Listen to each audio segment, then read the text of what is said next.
If you're ready to render your video in Twinmotion, here's what you need to know. First, open up the Media tab at the bottom. Then make sure that everything is set to videos and open the video that you want to render. You can collapse everything here if you need to. That makes it a little bit easier to see all of your video parts. Go ahead and select one of them. And then over here in the Properties menu, by the way, you'll notice that I have my scene turned off so I can see my Properties menu a little bit better. But hit the last tab at the end, which is Video, and we want to change the output size. Now, it's probably going to be set to Full HD. I would suggest that you either set it to 4K, Ultra High Definition, or if you find that that's going to take too long to render, we can turn it down just a little bit. Let me show you this web page that gives you basically the difference between HD, Full HD, Full HD, and 4K. It's a big difference, and these are the number of pixels that you get in each. So 1920 by 1080 is Full HD or 1080, and Ultra High Definition, you can see the numbers there. So we're going to go somewhere in between. And what I normally like to do is an 11 by 17 at 150 ppi, because we've kind of been working in these numbers already. We've done 11 by 17 at 250, and we're going to go slightly less for a video. So 1650 by 2550. Have to remember those numbers, but like I said, if you can, Ultra High Definition is great. It'll take longer to render this video, but it will be more clear. So you can decide in a minute here. We'll see how long it's going to take to render at that many pixels. Okay, the next thing, just remember that when this is in its collapsed position, you can see how things are going to transition between clips.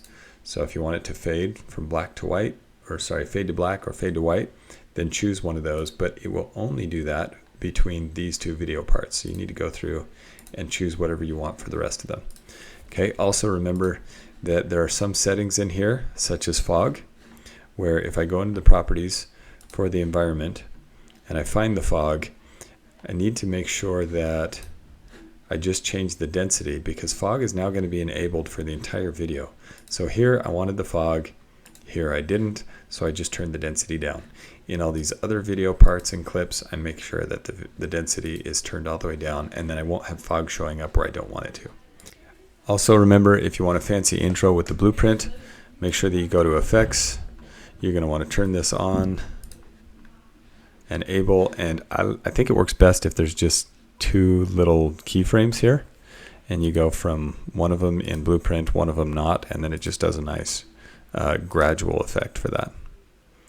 You can try adding more keyframes, but I think it just gets complicated. Okay, once all that's set and you feel like the rest of it is ready to go, then we're going to go down here to Export, and we're going to choose Video instead of JPEG. So I'm going to turn that one off, deselect. We're going to go to Video, choose our video, and we got to pick MP4. That's the video type that we want. We want 30 frames per second. Again, you could try to go to 60, but it will take considerably longer, so I recommend 30. And it turns out pretty good. Okay, and then I haven't really messed around with many of these settings, so I'm just going to leave them how they are. Scroll down to the bottom. We'll start the export. Find some place to put them. And again, this is just the folder that you're selecting. So if you actually wanted a different name, then you would have to come in here. Let's go back to video. This is where you would rename that video. So rename, and I'm going to say, let's see, house video. Okay, then we'll go right back here over here to export. Make sure it's still selected. And sure enough, it is. Okay, start the export once again in whatever folder you select. And in just a minute here, it's going to tell me how long it thinks it's going to take to render that video.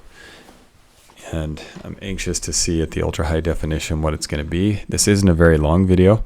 It's maybe like 40 or 50 seconds. And I'm going to pause here and wait for it to come up with that estimate. Yeah, so it's not going to take very long. It's just going to be a few minutes. And that's only because I don't have like a lot of trees, and I don't really have a lot for it to process. Your scenes are going to be much more full than this one, and they're going to take a lot longer. I'm kind of surprised that this one is actually so short. You can expect it to last a few hours. In some cases, it might get up to 4 or 5 hours, and that's okay. If that's the case, make sure you go open up the assignment and you download the mouse clicker. Let me open that up and I'll show you. Okay, here's the assignment, 4.6 Twinmotion Final.